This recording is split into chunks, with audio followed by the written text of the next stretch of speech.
Cabinet ಮೀಟಿಂಗ್ನಲ್ಲಿ ಈ ಬೆಂಗಳೂರನ್ನು 5 ಭಾಗ ಮಾಡುವಂತಹ ವಿಚಾರ ದೊಡ್ಡ ಮಟ್ಟದಲ್ಲಿ ಸದ್ದನ್ನು ಮಾಡಿತ್ತು. ಗ್ರೇಟರ್ ಬೆಂಗಳೂರು ವಿಧೇಯಕಕ್ಕೆ ಈಗ ತಾತ್ಕಾಲಿಕ ಬ್ರೇಕ್ ಬಿದ್ದಿದೆ. ಚರ್ಚೆಯ ಬಳಿಕವಷ್ಟೇ ವಿಧೇಯಕ ಅಂಗೀಕಾರವಾಗುತ್ತೆ ಅನ್ನುವಂತಹ ಮಾಹಿತಿ ಸಿಗ್ತಾ ಇದೆ. ಗ್ರೇಟರ್ ಬೆಂಗಳೂರು ಚರ್ಚೆಗೆ ಸದನ ಸಮಿತಿ ರಚನೆಯನ್ನ ಮಾಡಲಾಗಿದೆ. ವಿಪಕ್ಷಗಳು ಬಿಗಿಪಟ್ಟು ಹಿಡಿದ ಬಳಿಕ ಡಿಸಿಎಂ ಡಿಕೆ ಶಿವಕುಮಾರ್ ಘೋಷಣೆ ಮಾಡಿದ್ದಾರೆ.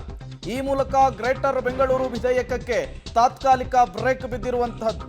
2014ರಲ್ಲಿ ಬಿಬಿಎಂಪಿ ಮೇಲಿನ ಹೊರೆಯನ್ನು ಕಡಿಮೆ ಮಾಡುವುದಕ್ಕೆ, ಬೆಂಗಳೂರಿನ ಸರ್ವಾಂಗೀಣ ಅಭಿವೃದ್ಧಿಗೆ ಗ್ರೇಟರ್ ಬೆಂಗಳೂರು ಆಗಬೇಕು ಅಂತೇಳಿ ಸಮಿತಿ ರಚನೆ ಕೊಟ್ಟಿತ್ತು. ಅದಕ್ಕೆ ಕ್ಯಾಬಿನೆಟ್ನಲ್ಲೂ ಕೂಡ ಅಪ್ರೂವಲ್ ಸಿಕ್ಕಿತ್ತು. ಆ ವಿಧೇಯಕಕ್ಕೆ ಈಗ ಬ್ರೇಕ್ ಬಿದ್ದಿರುವಂತಹದ್ದು. ಅಧ್ಯಕ್ಷರೇ, ಈ 2024ನೇ ಸಾಲಿನ ಗ್ರೇಟರ್ ಬೆಂಗಳೂರು ಆಡಳಿತ ವಿಧೇಯಕ ಪರ್ಯಾಯಿಸಬೇಕೆಂದು ಸೂಚಿಸುತ್ತೇನೆ. ಗ್ರೇಟರ್ ಬೆಂಗಳೂರು ಬಿಲ್ ಸ್ವಲ್ಪ ಸೈಲೆಂಟ್. ಗ್ರೇಟರ್ ಬೆಂಗಳೂರಿನ ಅಪೋಸಿಷನ್ ನಾಯಕರು ಮಾತಾಡ್ತಿದ್ದಾರೆ. ಮಾತಾಡಿ ಅಧ್ಯಕ್ಷ. ಈ ಬೆಂಗಳೂರಿಗೆ ಒಂದು ಹೊಸ ರೂಪವನ್ನು ಕೊಡಬೇಕು.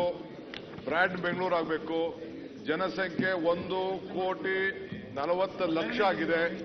ಇದಕ್ಕೆ ಒಂದು ದೊಡ್ಡ ಶಕ್ತಿಯನ್ನು ತುಂಬಬೇಕು. ಇಲ್ಲಿ ಎಲ್ಲ ದೊಡ್ಡ ಸಮಸ್ಯೆಗಳಿದೆ. ಇದು ಅಂತಾರಾಷ್ಟ್ರೀಯ ಮಟ್ಟದಲ್ಲಿ ಬೆಂಗಳೂರಲ್ಲಿ ತೆಗೆದುಕೊಂಡು ಹೋಗ್ಬೇಕಾದ್ರೆ ಇಲ್ಲಿ ಆಡಳಿತವನ್ನು ನಾವು ಸುಧಾರಣೆಯನ್ನು ಮಾಡಬೇಕು. ನಾಗರಿಕರಿಗೆ ಇಲ್ಲಿ ಹೆಚ್ಚಿಗೆ ಸೌಲಭ್ಯವನ್ನು ಕೊಡಬೇಕು. ಚರ್ಚೆ ಇಲ್ಲ. ಅಂತಾರಾಷ್ಟ್ರೀಯ ಮಟ್ಟ ಇವತ್ತು ಬೆಂಗಳೂರನ್ನ ಗಮನಿಸ್ತಾ ಇದೆ. ಈ ದೃಷ್ಟಿಯಿಂದ ಒಂದು ಗ್ರೇಟರ್ ಬೆಂಗಳೂರು ಬಿಲ್ ಅನ್ನ ನಾನು ಹೊಸದಾಗಿ ಪ್ರಸ್ತಾವನೆಯನ್ನು ಸಲ್ಲಿಸಿದ್ದೇನೆ.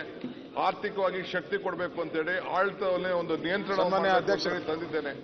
ಈ ವಿಚಾರದಲ್ಲಿ ತಾವು ಅನುಮತಿಯನ್ನು ಕೊಟ್ಟಿದ್ದೀರಿ. ನಾನು ಇನ್ನು ಅನೇಕ ವಿಚಾರಗಳನ್ನ ಬೆಳಕಿಗೆ ಚೆಲ್ಲಕ್ಕೆ ಇದಕ್ಕೆ ಸದನ ಸಮಿತಿ ಮಾಡಬೇಕು. ಎಲ್ಲ ವಿಧಾನಸಭೆ ವಿಧಾನ ಪರಿಷತ್ ಎಲ್ಲರೆಲ್ಲ ಮಾಡಿದ್ರೆ ಬೆಂಗಳೂರಿಗೆ ಒಂದು ರೂಪ ಕೊಡೋಕ್ಕಾಗ್ತೈತೆ.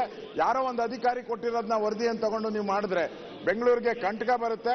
ದಯವಿಟ್ಟು ಈ ಬಿಲ್ಲನ್ನ ಪೆಂಡಿಂಗ್ ಇಡಬೇಕು, ಸದನ ಸಮಿತಿ ಮಾಡಬೇಕು ಅಂತೇಳಿ ಮಂತ್ರಿಗಳಿಗೆ ನಾನು ಆಗ್ರಹ ಮಾಡ್ತಾ ಇದ್ದೀನಿ.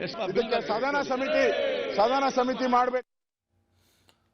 ವಿಪಕ್ಷಗಳ ಬಿಗಿಪಟ್ಟಿಗೆ ಡಿಸಿಎಂ ಡಿಕೆ ಶಿವಕುಮಾರ್ ಮಣಿದಿದ್ದಾರೆ. ಗ್ರೇಟರ್ ಬೆಂಗಳೂರು ವಿಧೇಯಕಕ್ಕೆ ತಾತ್ಕಾಲಿಕ ಬ್ರೇಕ್ ಅನ್ನು ಹಾಕಿರುವಂಥದ್ದು. ಈ ರೀತಿಯ ಪ್ರಯೋಗ ದೆಹಲಿಯಲ್ಲೂ ಕೂಡ ಆಗಿತ್ತು, ಅದು ಫ್ಲಾಪ್ ಆಗಿತ್ತು. ಹಾಗಾಗಿ ಈ ರೀತಿಯ ಪ್ಲಾನ್ ಅನ್ನು ಬೇಡ ಅಂತೇಳಿ ವಿಪಕ್ಷಗಳು ಪಟ್ಟನ್ನು ಹಿಡಿದಿದ್ವು.